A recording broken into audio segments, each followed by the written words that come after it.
Hello everyone, and welcome to Lamplight. Today we have our first email. That's right. Do you remember I keep plugging the email? Well, we actually got one. A very kind individual has emailed in, and today we're going to do what was the intended idea of Lamplight, and we're going to read through the email and try and help. Hi Unijoy. I think I'm the first person to email you in. You are absolutely correct with that. You talk a lot about studying in these videos, and I think I'm struggling with that a little bit right now. I'm in the year below you, and I feel like I'm actually dying from schoolwork. I've totally flunked my mocks, and everyone around me seems like they're doing better than me. To sum it up, I just feel worse than my friends at everything. Everyone is smarter and skinnier and funnier than I am, and my parents don't help at all. I'm not sure what to do. I feel so terrible, and nothing seems to fix it. So the way I'm going to analyze these emails is I'm just going to start from the beginning and pick out the issues as we go through. So the first one, schoolwork and mocks. If you're in the year below me, then you are doing A-levels, and holy shit, I completely understand you.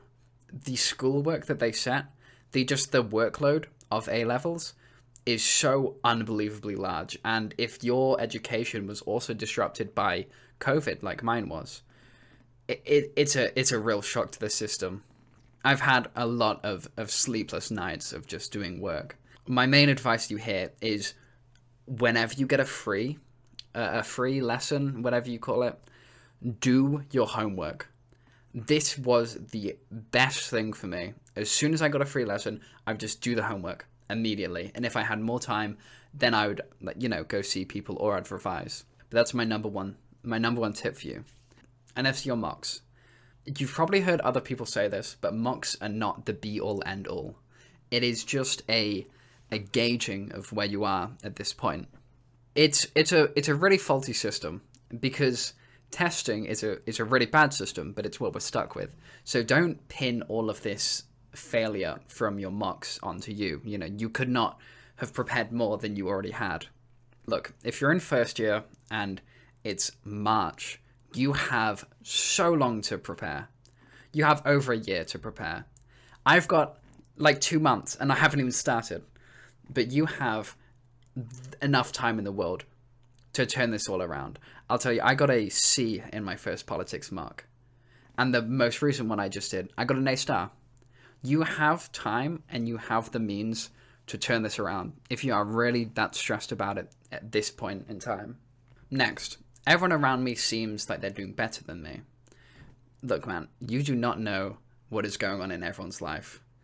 There could be some real fucked up hidden shit that people just put on a smiling face for. They can just project this image that they are doing great. And although it may damage your self-esteem, you've got to remember that people are human, and humans sort of have a tendency to not want to rock the boat that much. And if you want a word of advice from me, no one has a single clue what they're doing here.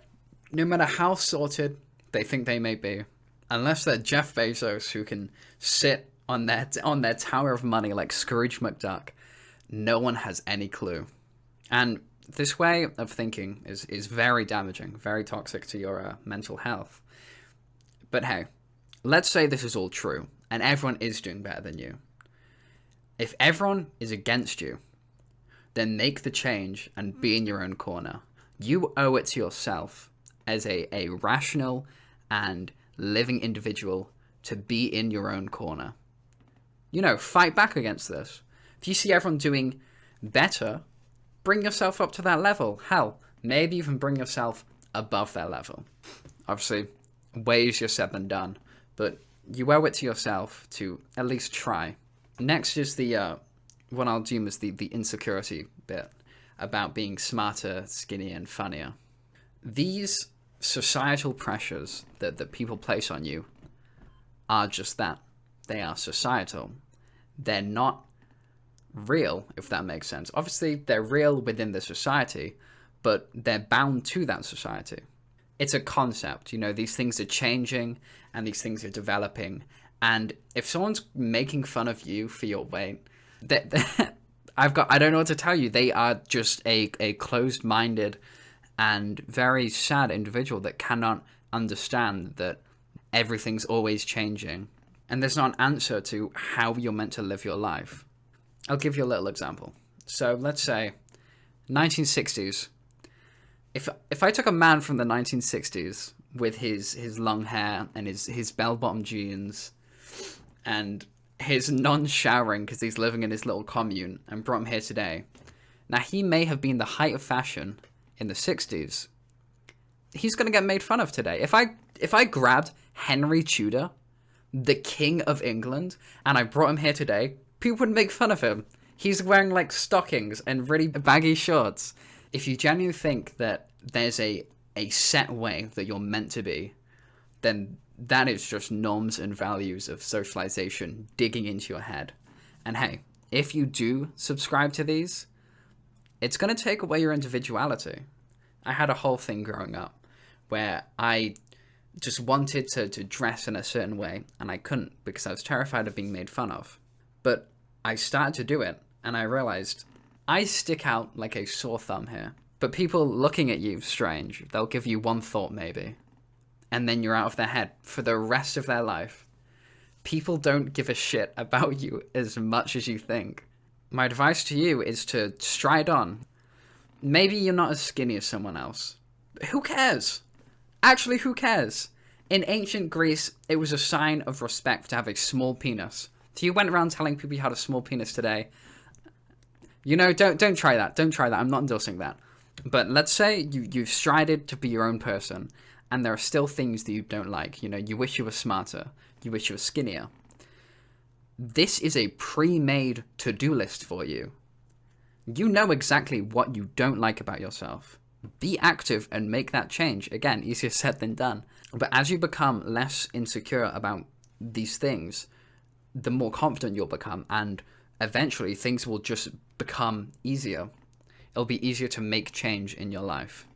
To be honest, I can't really give you advice on the whole parent issue. It's not a blanket that I can chuck over, and I don't have a lot of experience.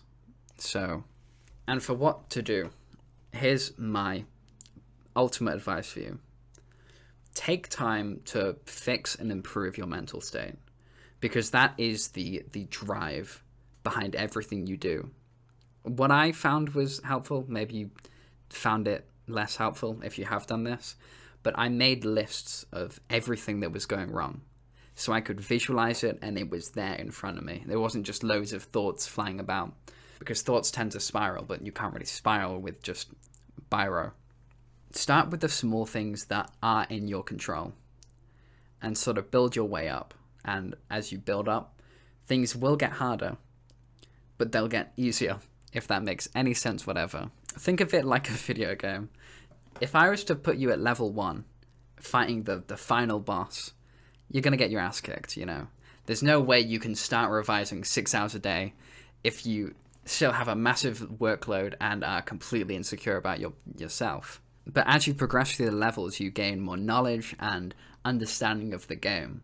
So when you do come to fight that final boss, yeah, it's going to be tricky, but it's going to be way easier than it was when you're back at level 1. Fix the mental state before moving on to the external things like schoolwork. You should be your own priority. The wheels won't start turning if the engine isn't running. I hope this could have been of any help to anyone listening and you who wrote the email in. If you like more of this content, it's going to be coming every 2 weeks, so check out on the YouTube channel or on Spotify. And I hope you are doing well. Goodbye.